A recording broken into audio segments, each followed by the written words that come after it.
In this episode of Fictional Hangover, we talk about a single dungaree, veggie soup for the soul, and Zoom witchcraft in our discussion of Garlic and the Witch by Bree Paulsen.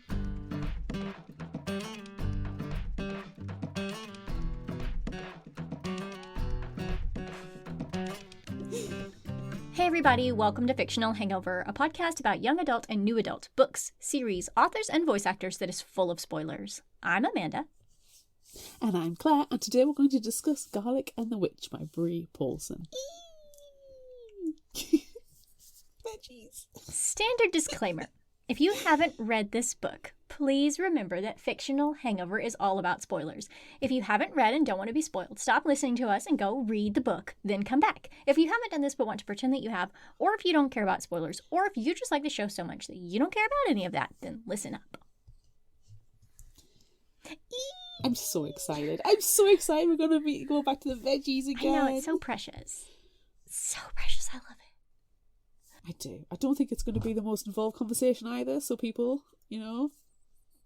Do you know what? What? Get yourselves in the kitchen, make yourself some kind of salad or veggie stew or something. You're not eating the characters, it's fine. But by the time you cook it, the episode will be done and then you can sit and enjoy a nice meal. Yeah, that's a really good idea. I feel like most of the time I'm just going to be going... That's all there is. It's just me squeeing. Love it. Do we have any background information for this one? Yes, we do. And I found this one from on Sequential Tart again, like last time. We loved Sequential Tart, so I went back there. And they say it's easy to see why Garlic is the main character, but how and or why did you choose carrot and celery as the main veggies to flank her with? And Bree's response is, I like drawing carrots. I wish it was deeper than that. Just shrug. I like carrots. She goes on to say, Garlic is small and round, so carrot was a great compliment being tall and rectangular. I didn't plan for celery to have a big role in the story, but he fell into a role that was good for creating conflict in the story. Celery the vegetable is a bit bland, playing a supporting role in recipes. I thought it'd be funny if Celery the character didn't really get along with the others, being a bit of a bully. So this one is actually, that's still talking about Garlic and the vampire, but you know what? Celery is the same old celery in this one, so it still counts. Celery is a jerk. Celery's a jerk. Yeah. Celery is a jerk in the books, and celery is a jerk in real life. Yeah, I don't mind celery. It's not my favorite, but I don't mind it. I do not enjoy raw celery. I don't mind it. The only time I think I find it tolerable is if it's smothered in hummus. Yeah, you gotta dip it in something. Like, just to eat it as is. It makes my tongue go all funny and numb. I don't like that. And I don't mind celery as, like Bree Paulsen said, it's kind of thrown into the stews to help pad it out. Because otherwise it's just bland. Yeah. It's not exciting as carrots and tomatoes. No, it's definitely not. Or garlic. Garlic. I do like celery salt. Only on a couple of things, but it's a good little flavor addition sometimes. Celery salt's interesting. Yeah. I've used it in recipes before, but not like... I mean, you can't use it on everything. No. I use onion salt and garlic salt quite all the time, constantly, and everything. Just put it in my hand and lick it. All the time.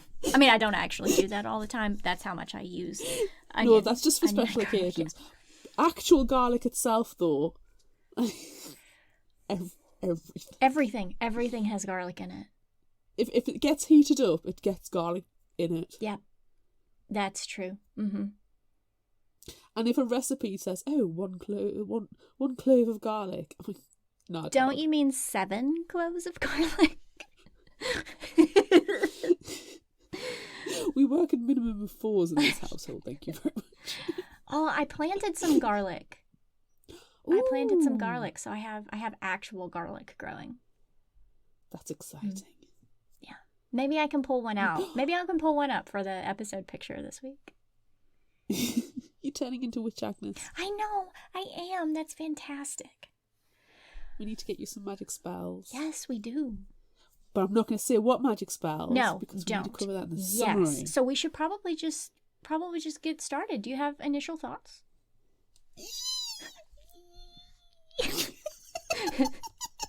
Is that my tea kettle? No. Time for a spot of tea. Nope, that's just delighted No, it's just Amanda Claire. and a Claire.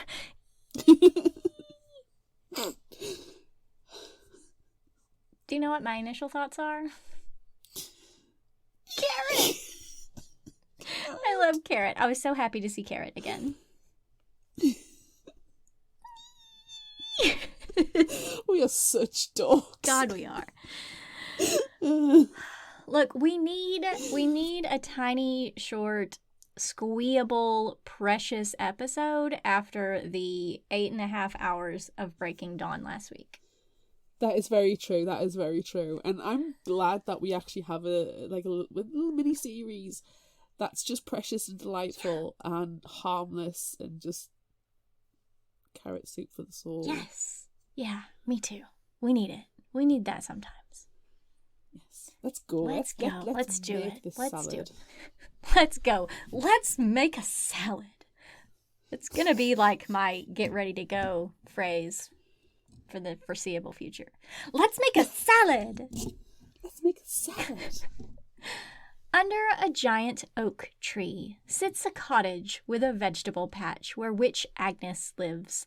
One morning, she begrudgingly wakes up, magics the candles aflame, and climbs down from her loft bedroom. After getting dressed, Witch Agnes settles down to her jam on toast and tea. She's hoping today will be better than yesterday. Same, Witch Agnes. Same. This section, this entire bit, including her fantastic bedhead, is a mood. Donning her hat, Witch Agnes makes her way outside, greeting her raven, Solus, before tending to her vegetable patch. But it's hard, back-breaking work, and not very fruitful without a dash of magic. Suddenly, Witch Agnes realizes what she needs is a little bit of help. Back inside her cottage, Witch Agnes mixes together some herbs, adding them to her bubbling cauldron before pouring it into a watering can. Back outside, Witch Agnes plants some vegetables, an onion, a potato, a beetroot, a carrot, and a garlic, before watering them with the potion and whispering a spell. But nothing happens. It seems Witch Agnes doesn't have the green thumb her mother had. Oh well, it was worth a try. Suddenly, there are thumps, thumps, and bumps coming from the patch, and out pops little veggie people. So freaking horrible. Last, with a little help from Carrot, pops Garlic. They're all so cute and so delightful, but they don't look fully formed. It doesn't matter. Witch Agnes is absolutely delighted, and so are we. I love that panel so much. So, let's fast forward a little bit. Garlic wakes up in her little mushroom house and she's having a good stretch. She notices something odd. She has an extra finger on each hand. She has 5 fingers. What? Oh my god, 5 fingers! That would freak me out so much. Sheepishly leaving her house, Garlic walks along nervously with her hands in her pockets when Carrot, who couldn't help themselves, give her a scare with their cheerful good morning. Is she heading to the garden early? No, she needs to see Witch Agnes about her extra fingers. Garlic shows Carrot, who looks at their own 4-digit hand and wonders if the same thing will happen to them all. Suddenly, Garlic says she doesn't want to bother Witch Agnes because she's been so busy lately and she doesn't want to be a bother. Carrot wonders if Garlic might be turning into a witch or a human. Oh no! Garlic doesn't want to be a human. She decides she'll go and ask Count. He's a magic user, so he might know what's going on. At the spooky castle, which is a lot less spooky now that she's friends with the resident vegetarian vampire, Garlic finds Count in the kitchen testing a new batch of the blood substitute he and Witch Agnes are working on, which is, upon drinking it, not quite right. Garlic confesses her problem and how, if she's turning human, she's not ready for such a big change. Count tells Garlic how he became a vampire and that it was a change he was not ready for. It was a spell gone wrong. Excuse me, Count, can you please tell me what that spell is so I can recreate it? Yeah, that would be... Some folks, like Witch Agnes's mother, helped him adjust, but others tried to mold him into what they thought a vampire should be. Those folks were minions. It wasn't until he started traveling, seeing the world, interacting with humans, and fell in love, and he realized he could be his own vampire. Count watched his lover grow old and die, and to honor him, Count decided to move back to the spooky castle to continue to be himself. Oh, Count! So precious. So sweet. Count thinks Garlic would be a good human if the extra finger is what it means, and points out that the other veggies may also start turning too. Really though, she needs to talk to Witch Agnes and not consider it a bother. Witch Agnes will appreciate the chat, it's fine. Garlic agrees. Maybe being human won't be so bad. She'd be able to give her friend human-sized hugs. Oh, and have a little twinkle in their eyes. It's so cute. With her mindset, Garlic thanks Count and heads back home. An exceedingly rude human, after medical remedies, is leaving Witch Agnes's cottage when Garlic arrives. Garlic tells Witch Agnes about visiting Count and the new blood substitute mix not working out. Witch Agnes is dejected and looks tired. Garlic wishes she could help her, if only there was a plant or something to replace the blood. Suddenly, Witch Agnes remembers bloodroot. It's used in place of blood in spells, and it could work. Yeah, probably. She's too tired. She's so tired. She's so overworked. Yes. Bloodroot is difficult to get, but there should be some at the magic market. Garlic is intrigued by the magic market and offers, despite her worries, to go for Witch Agnes if Count will accompany her. They call him on the full-length mirror, and he agrees, so they decide they will set off in the morning. I like just going to the mirror. Hello, Count. Hi. Hello. It's just a giant iPhone. Beep. As Witch Agnes makes a list of other herbs and ingredients Garlic can fetch for her, she notices the little veggie person looking particularly anxious. Garlic shows Witch Agnes her hands, and Witch Agnes agrees that yes, it is very probable that Garlic is turning human. The same thing happened to her. What? Witch Agnes's mother is the giant tree next to the cottage.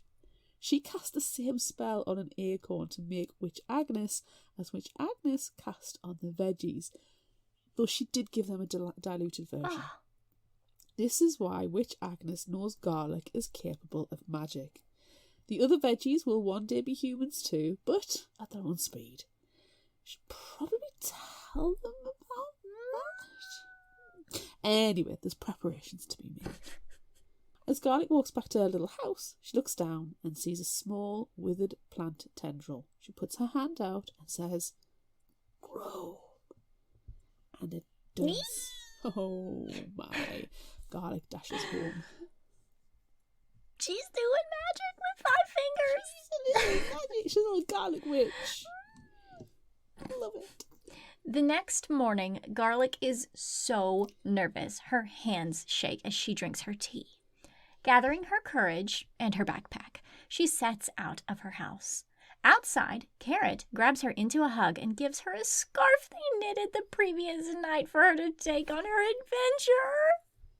Oh, Carrot is so adorable. I love Carrot. Jokingly, Carrot tells Garlic not to turn human while she's away because she has to wait until they grow more fingers too. Oh. Don't leave Carrot behind. As Garlic and Carrot walk through the vegetable patch toward Witch Agnes's cottage, the other veggies call out greetings and well wishes. Even Jerk Celery. He even says it with sincerity. Whoa. But he's still a jerk. He's still a jerk. No personal growth, really. No. Count is waiting for Garlic when she arrives. Together they enter the cottage where Witch Agnes is double-checking her list.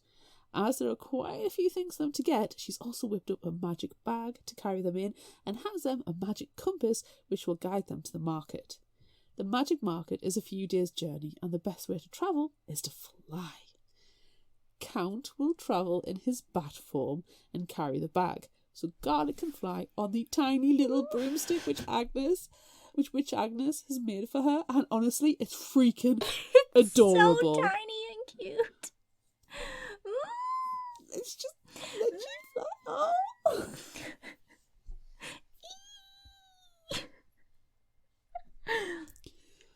Outside, the veggies are waiting to send Garlic and Count off. When Garlic tries her new broomstick, there's a lot of amazement and the odd dash of jealousy. Soon, Garlic and Count are off. They see wonderful and beautiful things on their travels, like a lush forest, an amazingly tall waterfall, and dancing fireflies. For the last leg of their journey, they must fly through a valley with particularly strong winds. Count is flying fine, but Garlic struggles, and one big gust sends her falling down into the forest below. Garlic wakes up on the mossy ground, her broomstick nearby. She tries to fly back out, but the canopy is too thick and she bounces off with each attempt. After one try leaves her face down in the moss, Garlic starts to cry. No. Her confidence is in pieces. She's lost and lonely, and she's turning human. She knew she couldn't handle this. Looking up, Garlic sees fireflies above her. She realizes that being human may be like this adventure. Scary, but not all the time, and sometimes filled with beautiful things she'd never have seen if she didn't try. Suddenly, Garlic remembers the magic compass. Pulling it out of her pocket, Garlic lets it guide her way. Garlic walks for a long time and eventually hears someone calling her name. Count is waiting for her at the edge of the trees. They both had the same thought, to reunite at the market. Thankfully, it's not far away and they continue on foot. Garlic would love to share the forest with Carrot, but maybe she'll wait to bring Carrot until they are both human. Soon, the magic market is before them, and it is a sight to behold. Walking the stalls is exciting as they collect the items from Witch Agnes's list. Count runs into a friend, Demetrius, who calls him Radomir. Apparently, Count is a nickname. His real name is Radomir. He thinks Garlic is a nickname too, but it's not. And yes, Garlic thinks she'll keep it as her name when she's human. Radomir. At last they tick off the final item on their list, the bullet root, and the witch who supplies it tells them how to grow more. She also tells them about hearthstones as a means of instantaneous transportation, so they can travel right back home rather than find a place to rest for the night. They just need to make sure their destination has a hearth or fireplace. Deciding they shall go straight back to Witch Agnes's cottage, they both grab a stone and Garlic steps through first. Look at Garlic being so brave. Back at Witch Agnes's cottage, Witch Agnes is waving the veggies off for the evening, having just told them they'll one day be human. Witch Agnes is just about to make a pot of tea when her fireplace starts to rumble and Garlic pops out, followed by Count. Get the stuff out of the way, Count's coming! Move the table! Witch Agnes completely forgot about hearthstones since she doesn't travel very much. With a bulging bag of supplies, the three get to work making Count's blood substitute, with Garlic recounting their adventure. Once complete, Count tries the drink and proclaims it a complete success. Yay! Later, Garlic surprises Carrot for a change. She's back and missed Carrot so much, and Carrot feels the same. As they hold hands, Garlic notices something different about Carrot. They have 5 fingers on each hand too! The other veggies have grown new things like 5th fingers or noses or hair. Well, all except jerk celery. Celery's such a jerk. With Witch Agnes later, Garlic and Carrot help to plant the bloodroot in a shady spot. With a little grow magic, Witch Agnes already has them sprouting. Garlic takes Carrot on a broomstick ride to Count's, and while there, Carrot tries their hand at growing magic too. It works! The veggies are all growing taller, growing new appendages. But celery remains the same. Wah, wah. That's what you get when you're blind. Jerk. One day, Garlic heads out with her basket and her broomstick to tend the bloodroot. Unfortunately, she slips and falls over the edge of a bank. When she sits up and checks herself for damage, Garlic feels hair and notices her hands have skin. She hurries to see Witch Agnes, who is surprised and delighted by Garlic's transformation. Garlic asks to borrow Witch Agnes's broomstick, since hers is teeny tiny and far too small for her now, so she may take the harvested bloodroot to Count. It's cute.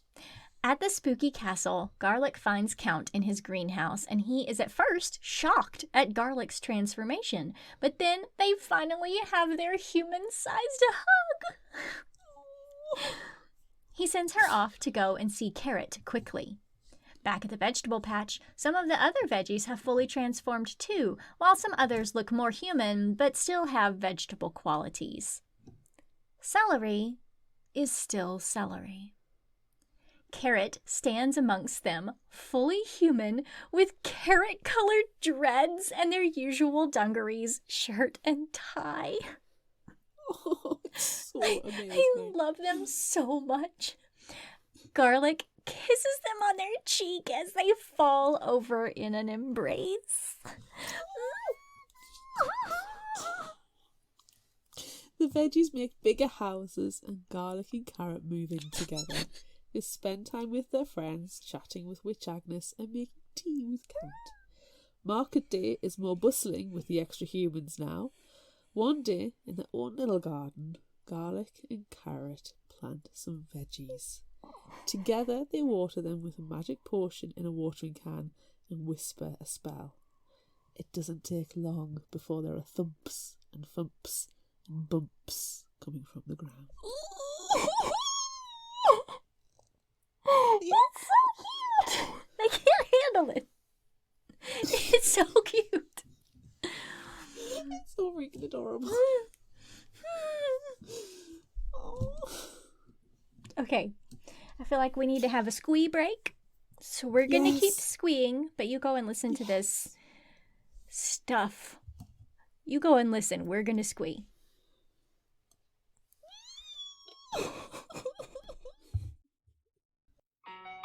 Hi, I'm Bethany Finger, the host of Prince Kai Fan Pod, a Marissa Meyer Book Club podcast. Join me every week during my read-along journey through all of the books by author Marissa Meyer, one chapter at a time, spoiler-free. Each episode will feature a different guest, new fan art, and laughter and joy through reading. You can find Prince Kai Fan Pod on Apple Podcasts, Spotify, Google Podcasts, and all other listening platforms. And now, back to the show.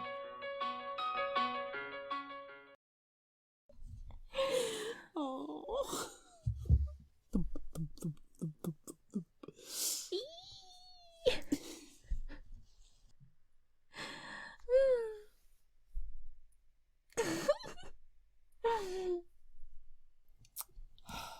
I don't think I'm going to recover properly.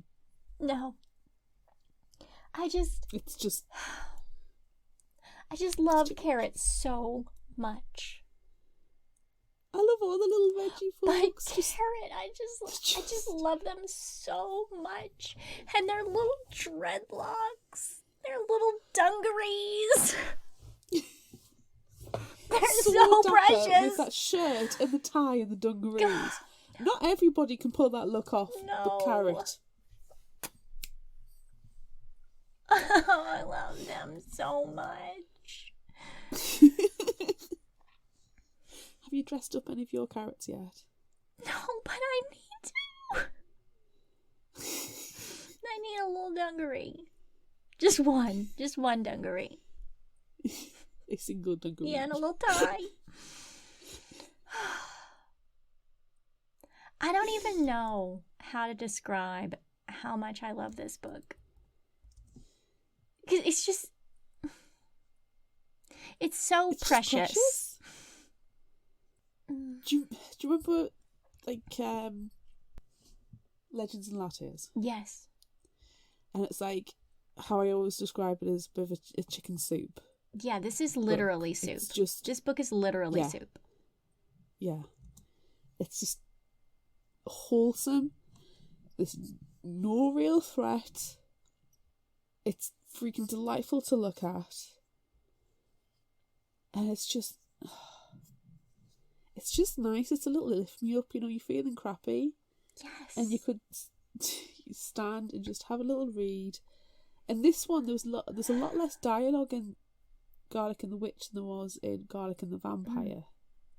So there's more visual cues. Yes. To be delighted and their by. little drawings with their little fingers and their little noses, and they're looking at themselves in mirrors and seeing that they have noses and hair, and it's just, I can't handle it. It's just adorable. It's veggie soup for the soul. It is veggie soup for the soul, 1000%. Yeah. And you can they're good gateway books, the Garlic series. Like, if you've not really read comics before, yeah, and you don't want to get involved in heroes and villains in Marvel and DC, and you just want something that's quick and easy, you could pick up either of these and read them as a standalone, but they are very good gateway comics. They're really easy to follow too. Like you're saying, if you've never read a graphic novel before, which, can I just say that I gave Garlic and the Vampire to my mom to read because she'd never read a graphic novel before, and she was like, "This is so cute, I love it." Like, that's the first one that she'd ever read. That's amazing. She was like, "The story was so cute." Like, I know. That's amazing. So now I need to give her this one. Yes, that's it. A lot of comics, the panels just aren't easily set out. Yeah. They're all over the place, and sometimes you don't know, are you reading it page by page or is it a double page spread? Right. So digital comics are really good. We've got a couple of the digital comic apps, and you just swipe and it takes you to where it needs to be. It zooms in, it zooms out, so you know where you need to get a whole picture, and then it'll zoom you in so you can actually see specific parts. So it's very smart, it's very interactive in that sense. But this you don't, and it just, if you can read a book, you can read this, and it just flows nice and easy. So it's such a good gateway comic. Yeah. And it's got really good morals to it as well. Like, try, be confident. And if you're not confident, have a go. Yeah. And change is scary. Change is freaking horrible. But change is also necessary. Yes. And you get adventures out of it as well. I just love it. I just love it so much. I love the little story we got with Count And it was so heartbreaking where he tells his story about how he accidentally, he did a spell wrong and now he's a vampire. And then he fell in love. And then he was with his love for his entire life. And then he was there as his love died. And he's like, you know what? I'm going to go back home and I'm going to keep being myself. I learned this lesson. I'm going to keep being myself. Because that's what my love would have wanted. Beautiful salt and pepper hair. I know. So handsome. His salt and his like that gorgeous, like almost Riches kind of white into the. I loved it. He was. Yes. They were so handsome. And in my head canon, he was a librarian. Oh, I'm certain of that. Oh, but it was so sad. It was so sad. It's like, well, he died. It was sad, but at the same time, it was a beautiful story that was told in literally like 2 panels. But it also taught Count how to be himself. And that it's good to be himself. And that he doesn't need to listen to his minions and take over the world. No. I do enjoy that callback to the fact that the minions are more bloodthirsty than Count is. Yeah, it's just delightful. Yeah. I don't know what else to say apart from the fact that it is delightful and that everybody should read it and enjoy it. Yes. And it's such a quick read too. So quick. Just a delightful little bowl of soup. Yes. Make yourself a bowl of vegetable soup and enjoy this vegetable soup for the soul. Yes. Yeah, I don't really know that I have anything else to add. Although I did love that Witch Agnes, bless her, she's just tired, okay? Yes. She is tired. Relatable. Yes. Relatable. Witch Agnes, I adored the scene at the beginning where she's like, oh. But that's when she decides to go out and grow her little veggie friends. Yeah. It's just such a relatable character, actually. Yeah. And bless her, she's just so busy and so tired. And that rude human who was horrible to her. I know. Ugh. She forgets the basic thing. Oh, I forgot about hearthstones. Yeah, whoops. I forgot that bloodroot is a blood substitute. It's completely relatable how busy you get in the world and you forget the simplest things. Yeah. It's understandable. Yeah. So in this magical world where you're grown from acorns and vegetables, you find the representation of yourself. I know. Yeah. I love it. I get that. I love it so much. And again, it's told very visually, and I've said 2 or 3 times now the bed hair section. Yes, she's just the panel which Agnes is looking straight like towards the reader, and she's got one eye half open, one eye's like managed to get open, hair all over the place, and you can tell she's just gone. Ugh. Ugh. Yeah, same friend. Same mood. Yeah, it's lovely. And then when she's sitting there, you can hear the thump, thump, thump, thump as the magic spell works. Yeah, it was very good. I loved at the beginning of each chapter was like a little veggie just growing a little bit more. So sweet. I adored when the veggies first came out, and they're just this little round. I know. Like it was like if you got given some Play-Doh and got told make some vegetable people, and you're like, well, I don't know what this is supposed to look like. This is the colour of potato. This is what is this little orange? You just make these little Play-Doh veggie people, and how they've obviously grown and developed. Oh, I love it. How do you feel about them turning human, though? I was a little sad that they became human, and I also, if I'm gonna be honest here, and I am, There was one panel where Garlic is walking off. I think it's when she's going to check on the beetroot, and or the bloodroot. I'm sorry. She goes off by herself, and she's got a nose. I'm gonna be honest. She's ugly with her nose. I miss her little face without the nose. She grew into it.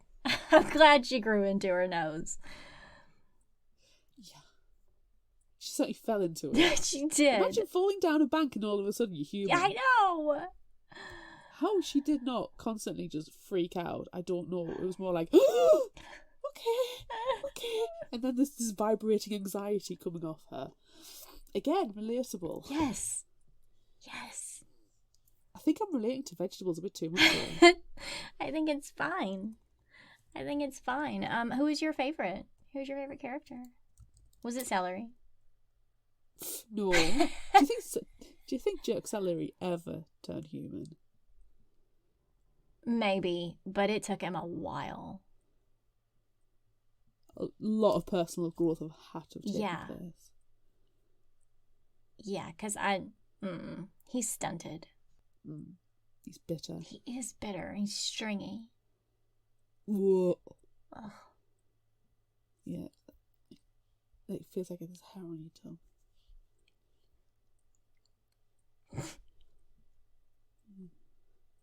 And then it actually is a hair, and you pull it out, and celery is grown into a human. Ugh, yuck! Gross.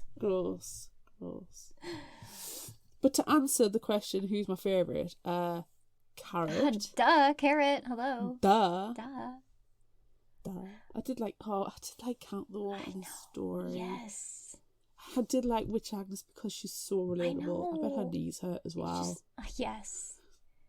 Just love everyone, but Celery the least.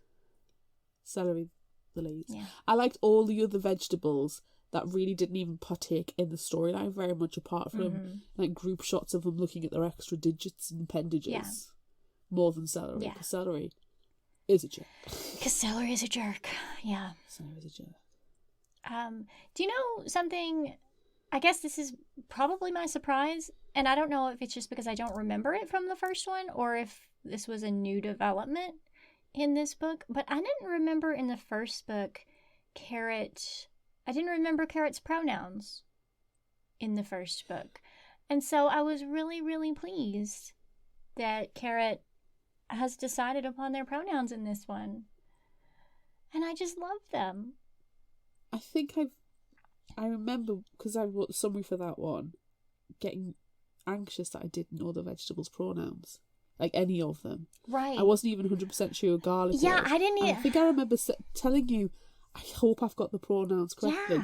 Because I was writing it, and I had to write in capitals, her, him, or they, because I wasn't sure. It was just the impression that I kind of got. Yeah. It was complete presumption. Right.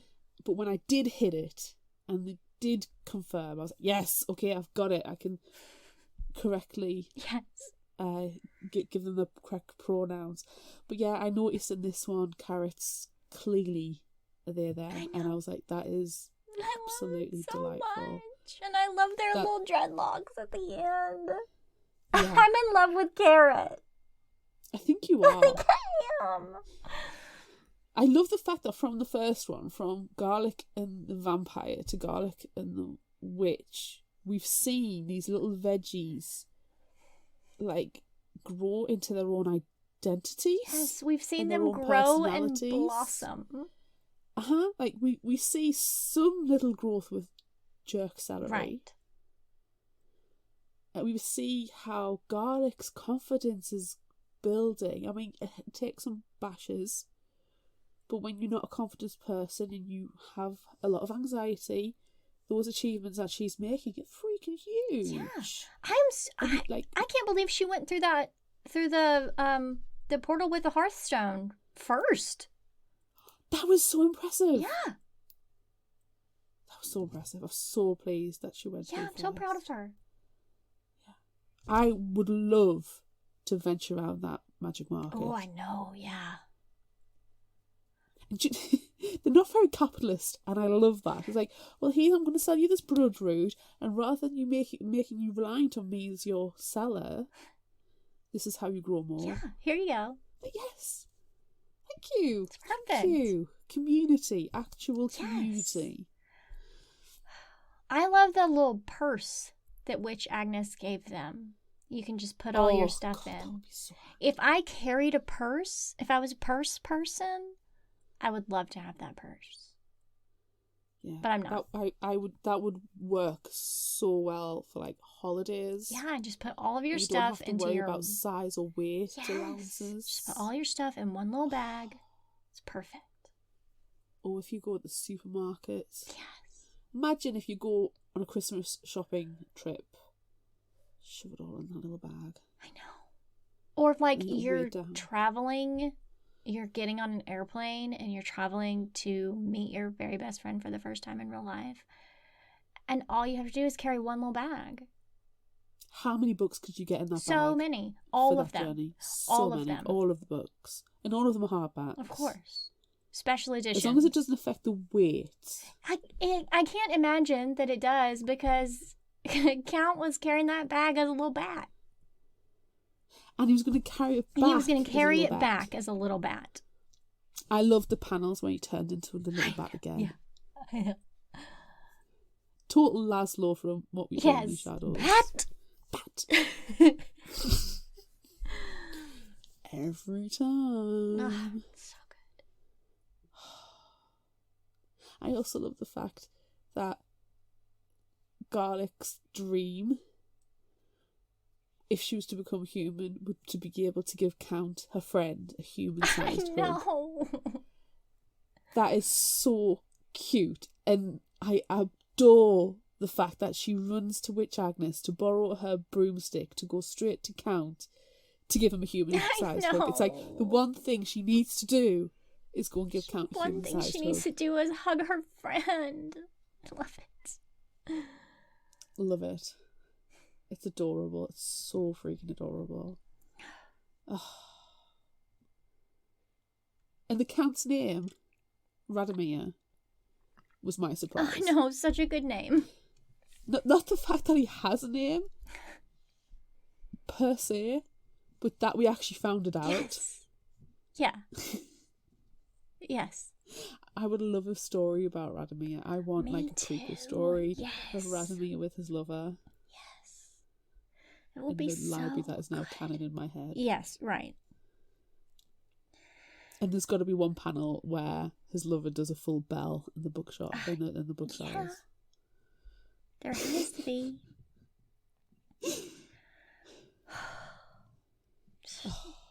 Just love everything. My cheeks are hurting from smiling I so much. This is such a know. delightful I book. love it so much. I can't even like handle any of it. It's so good.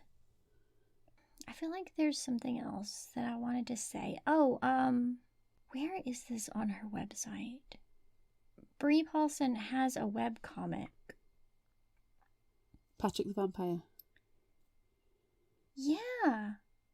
Don't skip ahead to my recommendations. Okay, I won't then. But I've got the link is in the link to it is in the script if you go down. I know, Patrick. I want to read their story. I don't know if Patrick the Vampire is related to. Probably not. But it just made me because of the think. Trigger warning. Yeah, there are trigger warnings for Yes. that. Yeah. Yeah, it's not the same. It's not middle grade. No, they look like they could be brothers. Right. Yes. Yeah. Oh, one of my favourite panels as well, I keep mentioning like every single one, Yeah, it's fine. was when Garlic gets on her little teeny tiny broomstick for the first time. And she's like, whoa, whoa, whoa. And then all the other veggies like, oh, I want a broom. Yeah, it's so cute. Me too. Yeah, me too. Teeny broomstick.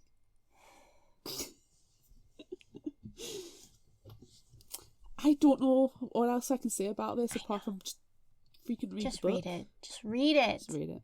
be easier. It's so precious. All right, is it time for Would You Rather? It is. Pew, pew, pew, pew. We asked on social media, would you rather grow a 5th digit or a nose? On Facebook, 60% are getting that extra finger. On Instagram, it was 67% growing the 5th digit. Twitter was 50-50. And TikTok, 74% are growing an extra digit. Nice. We have a few comments. Colin on Facebook. A nose, otherwise, how would I smell? Terrible!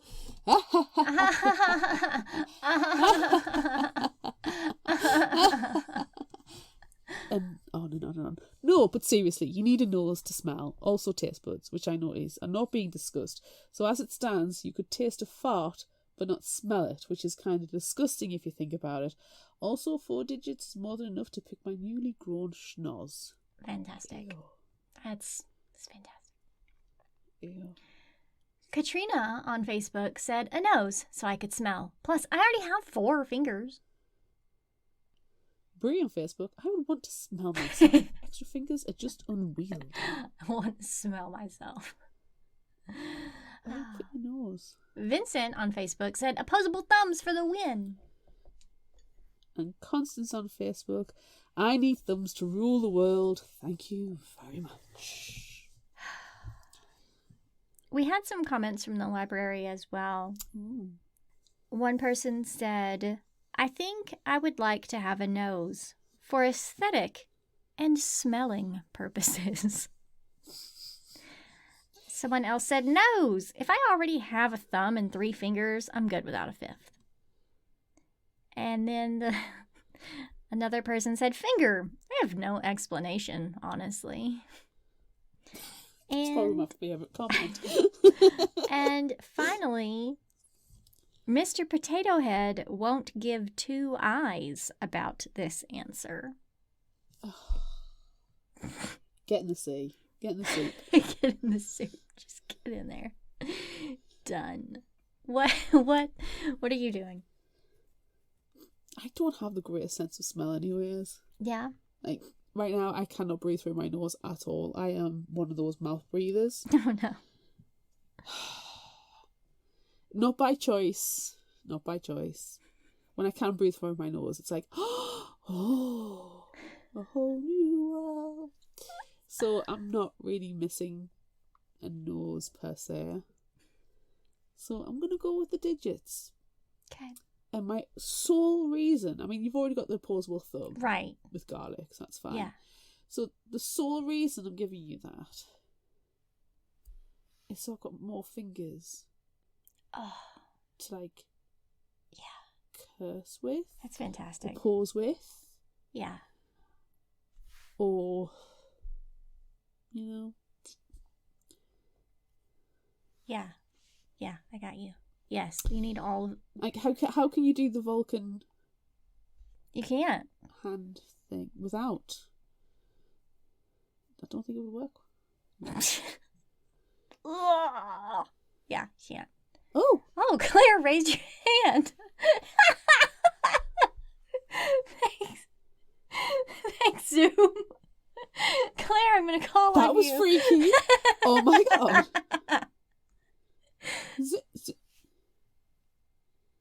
Claire, you raised your hand again.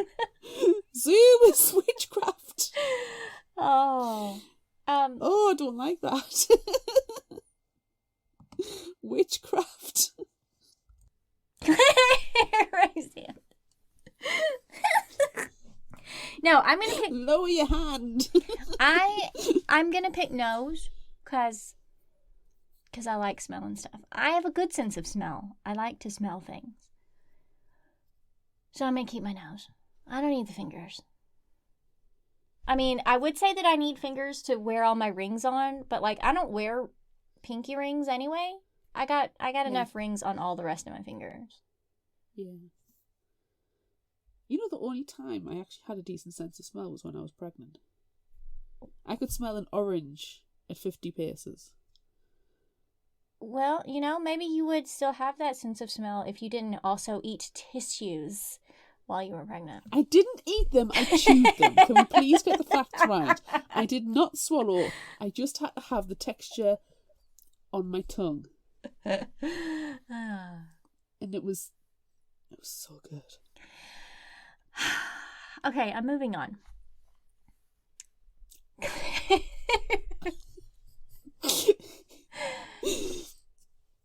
Would you rather fly by broomstick or as a bat?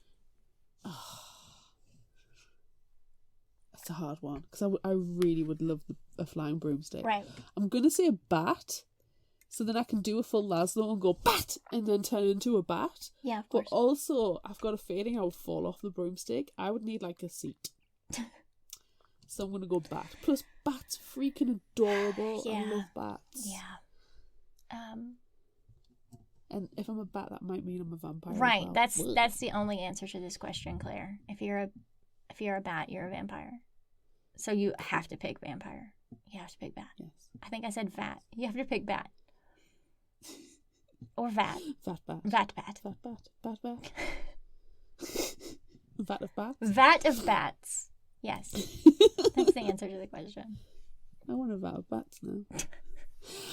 Would you rather grow from an acorn or a garlic bulb? Oh. Okay, so I have a question.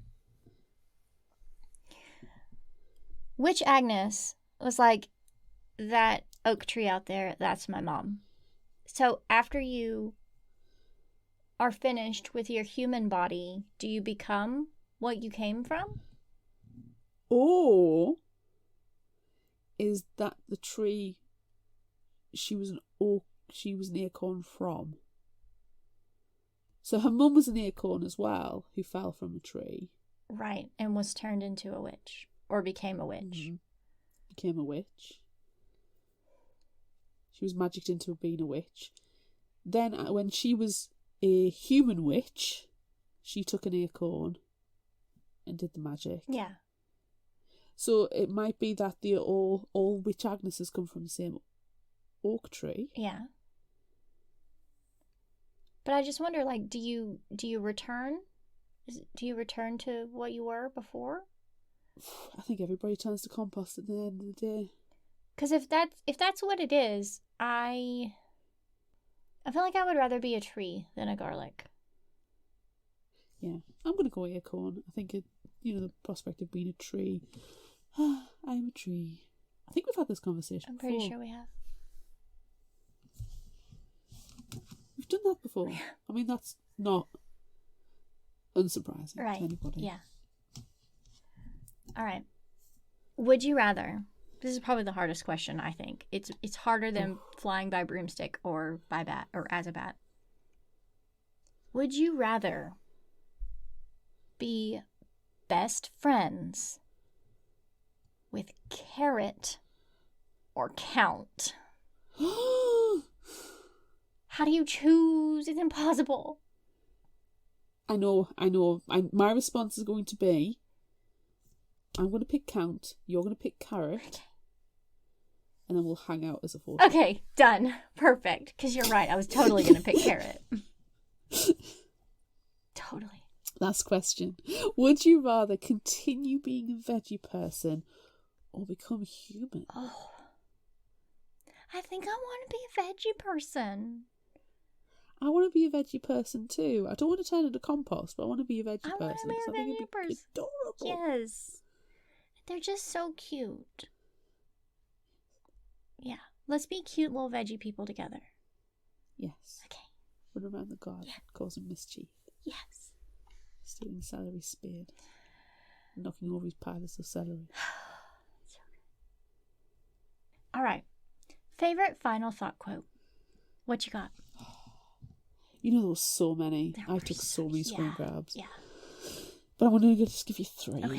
Same. I have 3. Cool. Oh, grapes. What have I gotten myself into? I think I say that every day. I love grapes. I love that that's their, like, expletive. Oh, grapes. Oh, grapes. I want a broom. Same. Big changes can be scary. Oh, so true. So true. What have you got? Well, I've got one that is also about change. That's the thing about change, isn't it? You want to wait until you're ready, but sometimes you never are. It's true. Yeah. I've seen a lot of amazing, beautiful things, though. Things I would never have seen if I hadn't left home. Yeah. And finally, hopefully today is better than yesterday. Oh, yeah. Oh, which Agnes. Same. Oh. Samesies. Samesies. Okay. If you liked this, try this. What are you going to suggest, even though I already know and everyone else already knows too? Patrick the Vampire, book 1 by Bree Paulsen. I have not read it. I was looking at other Bree Paulsen stuff because after reading this, I was like, yes, I need more. And I found Patrick the Vampire. It is a webcomic.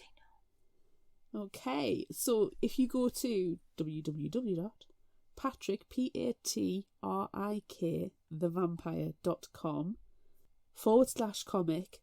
/comic/archive, you can access book 1.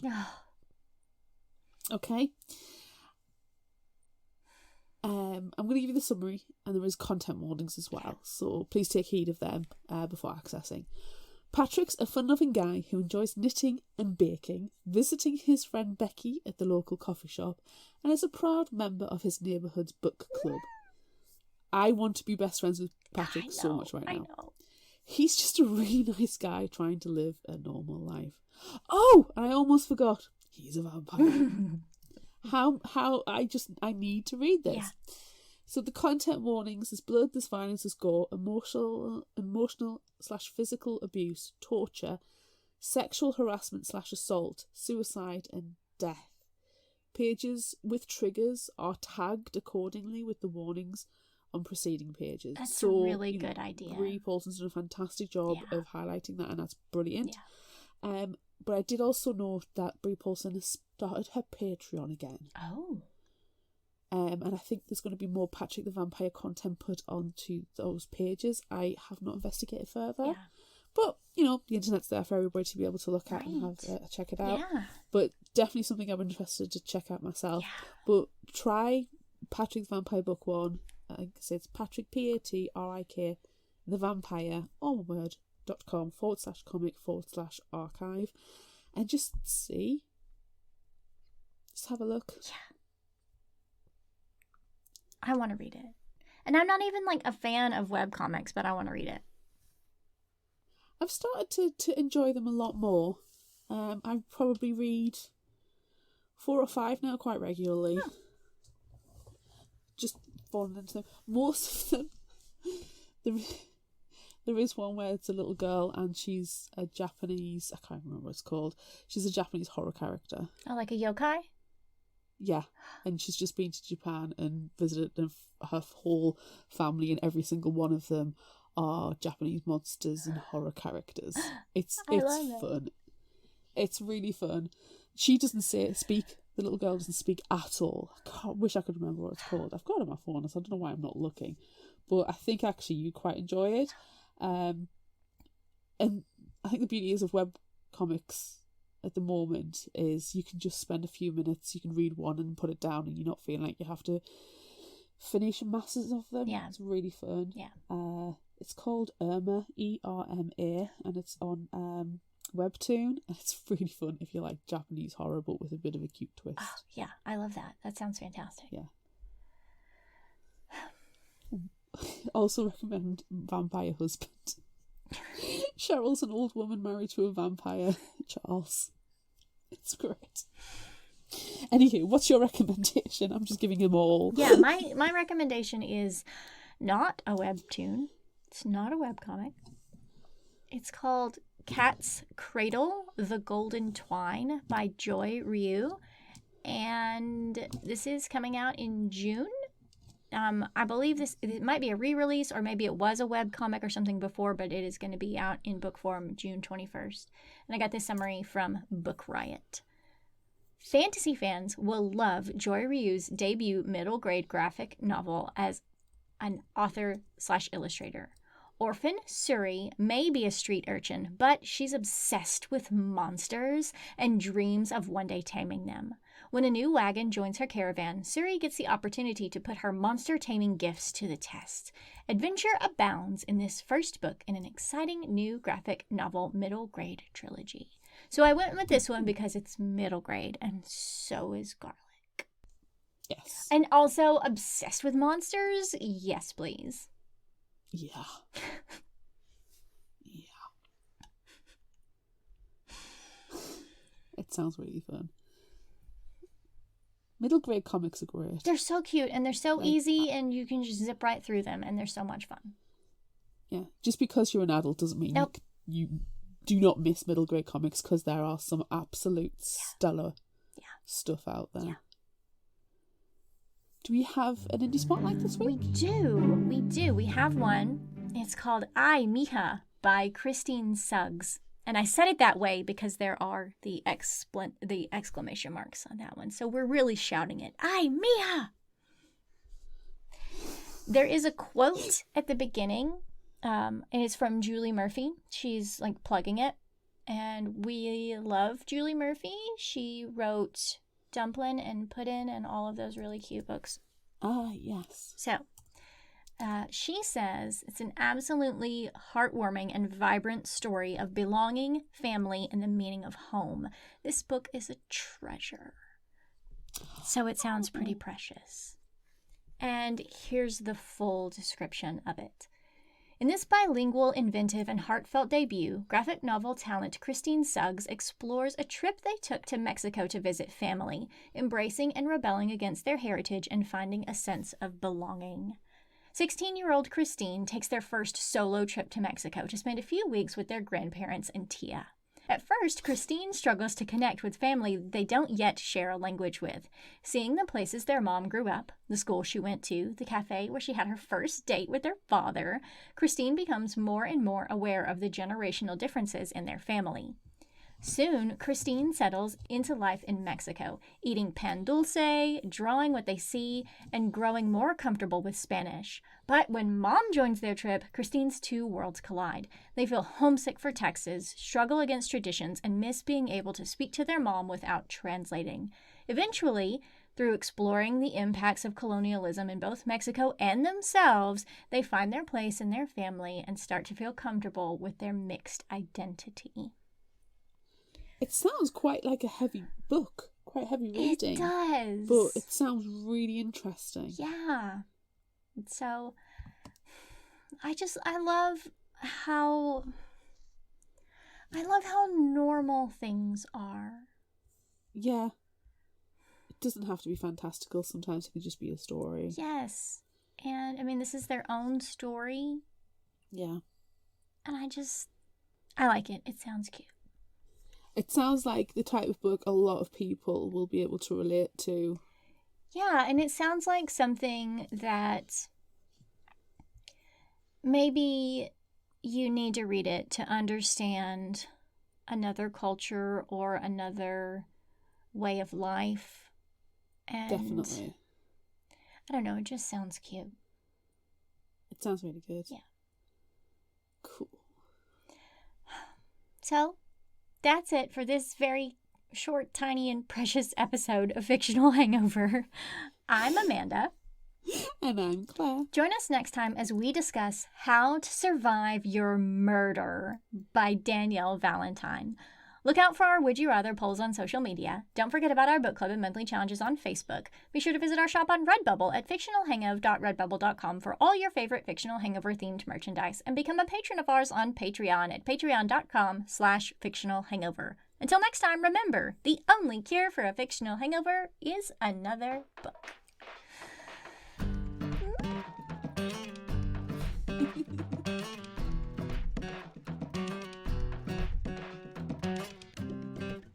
You can find us at fictionalhangover.com, follow us on Instagram at fictionalhangover, find us on Facebook at facebook.com/fictionalhangover, and on Twitter at fictionalhangover, no ER.